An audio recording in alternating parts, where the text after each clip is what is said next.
So Dana White's Contender Series is back with week 3 out of 10 for the 2023 season, and this is going to be a very, very fun card. In fact, it's probably going to be the best card that we've got so far, which means that we might actually see another card where 5 contracts are handed out. Starting off the card, you've got probably one of the best fights of the entire season, Luciano Pereira versus Felipe dos Santos. These guys are going to go to war. Verbeek is a former kickboxing world champion. Josefine Knutsson is a former world Muay Thai champion. They're going to be fighting each other, and the main event as well is a very interesting fight which really could go either way. The odds are dead even for that reason. But before we do get into it, I'm not doing too good on predictions this year, and then unfortunately George Hardwick lost last week, and that really did kind of ruin my vibe a little bit. But I'm really excited for this week. I will be going live again for a live stream during the card, so you get to watch my live reactions, talk about the fights, and also my chat as well as we talk about Contender Series as they are happening.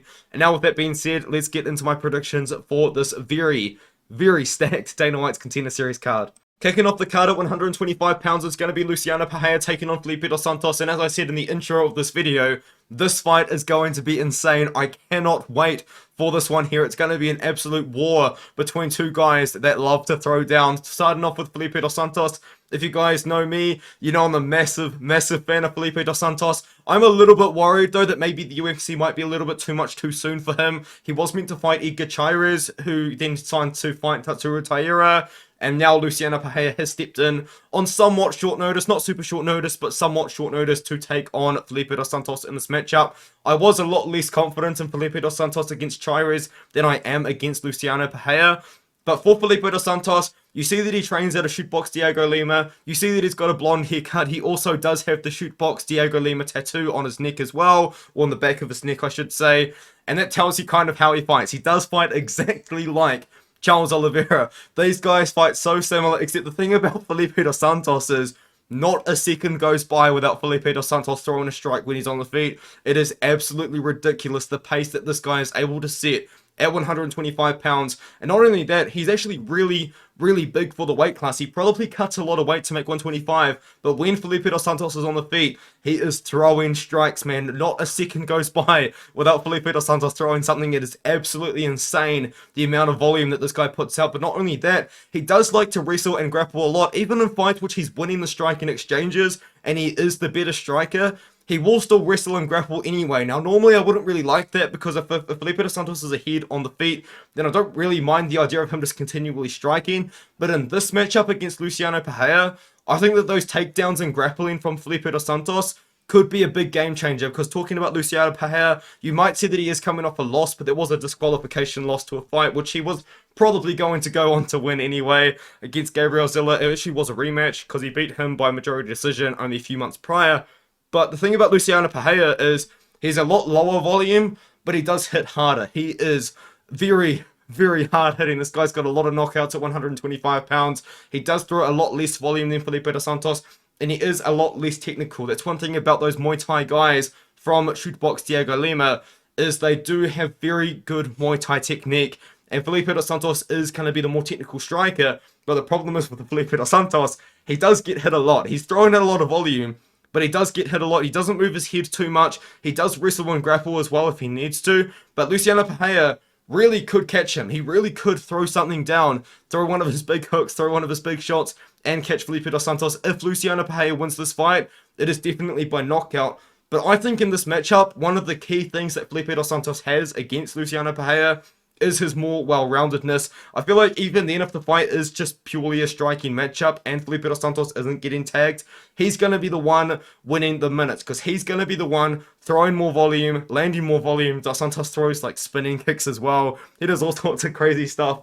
I do like Felipe dos Santos in this matchup. He is a favorite as well. He is minus 185. Luciano Pereira is plus 155. And he is one of the biggest favorites on the card. So that tells you how well matched up this card is. Felipe dos Santos minus 185, one of the biggest favorites on the card. I'm going to go with Felipe dos Santos to win this matchup. I'm actually going to go by submission. I do believe that he is more well-rounded than Luciano Pereira. I like the fact that he wrestles and grapples. On the feet, it's going to be dangerous for both guys. As I said, Felipe dos Santos is an absolute brawler, but so is Luciano Pereira. Pereira is very powerful, but I do like the idea of Felipe dos Santos wrestling and grappling. So give me dos Santos to win by submission in this matchup over Pereira, because I do believe he is the more well-rounded fighter. So now we're moving on the card to featherweight between Robbie Ring and Luis Pajuelo, and this fight could get very, very interesting in a multitude of ways, because Luis Pajuelo is a brawler. He loves to go to war. I would almost describe his style in a way like Trevor Peak. This guy loves to scrap, he loves to brawl. No matter who he's fighting, he does have a chance of knocking them out when he is on the feet. And as for Robbie Ring, he seems to be a bit more of a wrestler and a grappler, but the problem with Robbie Ring is, yes, he's got 6 pro fights, but there's not a lot of tape on this guy, because every single fight that he's had has not lasted very long. He submitted this guy in 90 seconds, Joshua Delgado, but to be fair, he did take him on short notice. He beat Jacob Kilburn by second round finish, which is impressive, and before that, every single win that he had was in 40 seconds or less as a pro. He does have a 9-0 amateur record, which I do really like, but the thing about Robbie Ring is, I feel like, once again, with Felipe dos Santos, I'm a little bit concerned that it potentially could be a little bit too much too soon to get into the UFC, because I do believe that Robbie Ring has a lot of potential. But in this matchup, I do kind of like the fight for Robbie Ring, because I just believe that the takedown is going to be there. Luis Pajuelo, as I said, he goes to war, and the problem with Luis Pajuelo is he's also not really fighting the best levels of competition. He did have a very good win over a 13-2 opponent recently for FFC, but before that, you know, he is going to war with guys that just are lesser opponents to Robbie Ring. The thing is, with Robbie Ring, yes, he's not fighting the best levels of competition, but he's beating these guys in a round or less. And Jacob Kilburn, as I mentioned before, is a former UFC fighter. That is the best tape that you can watch on Robbie Ring, is that second round finish over Jacob Kilburn. And I really do like Robbie Ring in this matchup. I think that Robbie Ring is going to look to wrestle and grapple against Luis Pajuelo. I do believe that the takedown is going to be open. I haven't really seen Luis Pajuelo wrestle or grapple at all, and I've seen Robbie Ring wrestle and grapple. That's kind of like the main part of his game. And I do believe if Robbie Ring is as good as I believe he is from the tape that I was able to watch, where he is just beating people within a minute, I do believe that he should be able to take down Luis Pajuelo and submit him. So it seems like most people are going with Pajuelo here. I am on the Robbie Ring side. I do believe that Robbie Ring is going to be the better wrestler and the better grappler. Yes, Pajuelo is going to be absolutely super live to find a knockout, but Pajuelo, as I said, he's a bit of a brawler.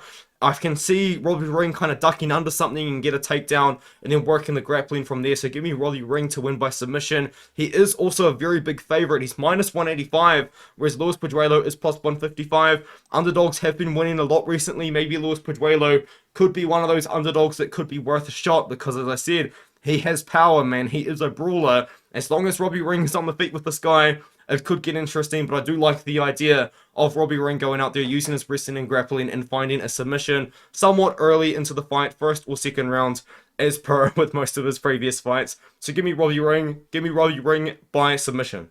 And as I alluded to in the intro, this is going to be a fight between two world-class strikers. You've got Verbeek, who has fought for Glory Kickboxing in the past and is a former kickboxing world champion as well, and Josefine Knutsson, who was a former Muay Thai world champion herself. And we have actually seen Josefine Knutsson fight for the UFC in a kind of roundabout way, because she did fight against Yadam last year in a Road to UFC bonus fight. If you don't know what Road to UFC is, it is a tournament that actually was taking place last year, and they've done the second season this year, and actually will be taking place the day after UFC Singapore, so I will be covering that as well. But last year, we did see Yadam take on Josefine Knutsson in a bonus fight. In that matchup, I do believe that if Knutsson looked a little bit more impressive, if she maybe did find a finish, she probably could have been signed to the UFC from there. But then she took on Jacinta Austin, who is a great striker and great prospect from Australia, and Jacinta Austin probably will end up in the UFC herself at some point as well. But this is a great fight. And to be honest, I would be surprised if there was wrestling and grappling in this matchup, because it is between two world-class strikers. But because it is a fight between two world-class strikers, it also wouldn't surprise me too much if there was wrestling and grappling to kind of negate that sort of game from the opponent. But the thing is as well, we just saw Cesar Almeida, who I've never seen grapple ever. There's no tape of Cesar Almeida grappling anywhere. Just go out there and out-grapple in his week 1 fight. So who really knows what could happen here? But I am going to be going with this fight kind of taking place on the feet. And when it comes down to it, these two actually do have some pretty different styles of striking. Verbeek, she does like to brawl a little bit. She does like to get hit to give one, and she is very strong in the clinch as well. But the way that she kind of fights is she is willing to take a punch to land a couple. She is a very good counter striker. She is willing to get hit. She's not too defensively sound, which isn't really a bad thing with her kickboxing style. I mean, she did become a world champion with this kickboxing style that I am trying to explain here, but she is willing to get hit to dish out some damage. Whereas Josefine Knutsson is very high volume. Very high volume. She does throw out a lot of volume, and I do believe that is a very good style to kind of counteract Isis Verbeek's striking style. I can see Josefine Knutsson going out there, landing a lot of volume on Isis Verbeek. Isis Verbeek, as I did say, isn't super defensively sound. It does probably leave a lot of opportunities for Isis Verbeek to land something herself, but I'm going to go Josefine Knutsson winning a decision here. I can just see Josefine Knutsson going out there and landing more volume. I've seen more wrestling and grappling out of Josefine Knutsson as well, whereas Isis Verbeek, I haven't really seen too much in most of her wins. She is winning by decision. She does have a submission from 2 years ago, but for the most part, she is striking. She is kind of going to war with these girls. She is a very good striker, obviously, and so is Josefine Knutsson. Josefine Knutsson, though, has been fighting the high level of competition. Yadam So is a very good win. Now, Yadam So was coming off a long layoff before that matchup, but after that, she did beat Jacinta Austin. That is a very good win. She has gone on to have a very good MMA career, and I do believe that Josefine Knutsson is going to have a very good career in the UFC if she can get past Isis Verbeek. I am predicting her to do so. Josefine Knutsson, if you do look at the odds, is minus 205. She is the biggest favorite on the card, whereas Isis Verbeek is plus 165. I like Josefine Knutsson to go out there and win a decision by landing the more volume over 3 rounds in this matchup. And as we move up the card, we move up to 170 pounds between Oban, Elliot, and Kaik Brito. And this is going to be a wrestler versus striker matchup where the wrestler is Oban Elliot and the striker is Kaik Brito. And Kaik Brito is a dangerous man. He's got 16 wins, all 16 by finish, 13 by knockout, 3 by submission. The most notable win being his most recent one over David Cosma. And you do see that 30-11 record. You might think that David Cosma is an old dude. You might think that he's a bit of a journeyman, but he is 31 years old. And before that loss to Kaik Brito, he was doing his thing, man. He was beating some very good competition. He beat Peter Nyes, and Peter Nyes actually has got a win over Kaik Brito. He's just been beating some really good level of competition. Absolutely insane win-loss record recently. Kind of like the Zephyr Shang of this weight class, but not from China, and not like Zephyr Shang whatsoever, but that kind of is a parallel that you can make, I guess. But Kaik Brito, very dangerous. He can get taken down, though, and that is something that he has struggled with in his career in the past, especially when he took on Mateusz Rebecki. Mateusz Rebecki, though, is kind of like the only fighter that has truly been able to dominate Kaik Brito on the ground. Because most of the time when Kaik Brito gets taken down, he does find a way up, or he does kind of threaten off his back and kind of make things tricky for the person on top. But Mateusz Rebecki was able to dominate Kaik Brito in that matchup. Since then, though, he has kind of gone on a pretty decent win-loss record against some very high-level competition. Obviously, he has lost a couple of fights, but since Mateusz Rebecki kind of beat him on the ground, that wrestling and grappling is something that he has improved a lot. Whereas with Oban Elliot, he has been fighting some pretty good guys. Recently, he beat James Sheehan. That is probably the best win that he's got on his record. Before that, though, he was kind of beating some pretty good guys. You know, a 3-0 opponent over in Cage Warriors, and he has been fighting some good guys in Cage Warriors. Madaz Flimanaz is a great fighter himself. But the thing with Oban Elliot is, he is a good wrestler and grappler, but his striking is something that is a little bit behind his wrestling and grappling. I will give him the credit, though. He's a much better striker now than he was a few years ago, because if you do watch his older fights, you can see that he isn't a very good striker there. Whereas now, he's definitely a very capable striker. But the problem is in this matchup, man, Kaik Brito, to me, is just so much more proven over much higher level of competition. And not only that, he does have a lot of experience. He's got experience in a pretty big promotion as well, because Octagon, every time I watch an Octagon card, I get really impressed with the size of the arenas that Octagon is selling out, which is crazy, because you wouldn't really think that Octagon is a big promotion, but they do sell out arenas at Octagon. So Kaik Brito's already kind of had that big fight energy. I know this is going to be an Apex, not in front of a crowd whatsoever, but Kaik Brito's kind of got experience for a big promotion. He's got a lot of experience in general, 20 pro fights. He's fought some much high level competition as well. I think Oban Elliot definitely does have a very good path to victory, though, because this is a pretty good stylistic matchup for him. Because, as I said, Kaik Brito's takedown defense isn't that great. He does get taken down, but what makes him a difficult fighter to deal with is he does pop back up relatively quickly. Kind of like Peyton Talbot, but Peyton Talbot defended so many takedowns in week number 1, where if you watch his tape, he's always getting taken down and then standing back up. But I do think in this matchup, though, I can see Kaik Brito defending the takedowns, and if he does get taken down, standing back up and just being the much more dangerous and better striker. So I'm going to go with Kaik Brito to win by knockout here. Elliot does have a path to victory. I think you might have to take a bit of a page out of Mateusz Rebecki's book and just get on top of Brito and control Brito for 3 rounds, or at least 2 rounds, because he only has to win 2 rounds. But I just don't see that happening. I can see Kaik Brito finding the chin of Oban Elliot at some point. Brito is minus 140. Oban Elliot is plus 110. This is a very closely lined fight, but I do really like the experience at a very high level from Kaik Brito, and I like his striking a lot in this matchup as well. I do believe that he can find a knockout over Oban Elliot, although it is a very hard stylistic matchup for Kaik Brito. And now we move on to the main event, which is probably the hardest fight to predict on the entire card. It's going to be Eli Aronov taking on Zachary Reese, and you can kind of tell that it's a hard fight to predict because the odds are pretty much even. At the time of me recording this video, Aronov is minus 110 and Reese is minus 120. I do believe that Reese opened as the underdog at plus 115, but then a bunch of money is piled in on him as the dog, and now he's flipped to a very slight favorite. Obviously, though, with Dana White's Contender series, there always is some absolutely insane line movement, so who knows what it's going to close as, but right now, as I am recording the video, it is a pick'em fight, and it is a pick'em fight for a reason, because this fight, it's not easy to predict, man. Zachary Reese has gone on an absolute tear since he become a pro MMA fighter. He's beaten everybody that he's fought in 4 minutes or less. 4 of his opponents in 90 seconds or less, or 92 seconds of less if you want to get a little bit more technical. He's not really fighting the best guys in the world, but Aaron Phillips was on the Ultimate Fighter, and that is a good win. He submitted him in 33 seconds. Aaron Phillips went for a takedown. Zachary Reese cranked on a guillotine, got the guillotine in 33 seconds, and before all that, and even after that against Tommy Britton, he's just knocking guys out in less than a minute, dude. He's just going out there. He's aggressive. He's powerful. He's very technical for a middleweight as well. That's what I was impressed with. But the problem is, well, that's the problem. He's finishing everybody in a minute, so I don't really have that good of a read of Zachary Reese because he is going out there and just dominating these guys, man. He's going out there, landing bombs and KOing people or submitting people in less than a minute, which is all well and good and very, very impressive.